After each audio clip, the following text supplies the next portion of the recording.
Pemirsa, sebuah mobil terbakar di Jalan Raya Celuk, tepatnya di wilayah Banjar Cemenggaon, Desa Celuk, Sukawati Gianyar, Jumat 3 Januari, sekitar pukul 19.30 WITA.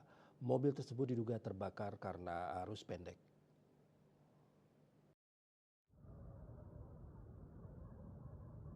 Kapolsek Sukawati Kompol Iketut Suaka Purnawasa mengatakan berdasarkan keterangan saksi, pada pukul 19.30 WITA pengemudi kendaraan berangkat dari rumahnya di Ubud menuju Denpasar.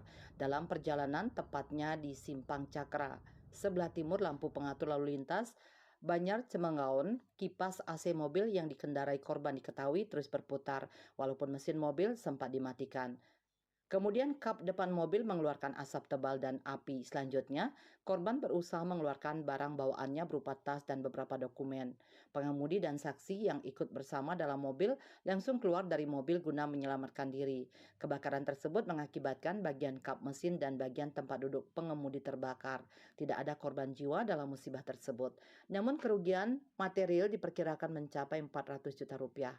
Kompol Iketut Suaka Purnawasa menyampaikan penyebab kebakaran tersebut diduga akibat arus pendek kelistrikan di dalam mesin akibat dari suhu yang terlalu panas. Polsek Sukawati yang dipimpin Padal Panit Intel Aibtu Iketut Sandiase telah melakukan olah TKP. Personel Polsek Sukawati membantu proses pemadaman dan kelancaran arus lalu lintas. Mobil yang terbakar selanjutnya dievakuasi dengan menggunakan alat berat derek untuk memperlancar arus lalu lintas di lokasi kejadian.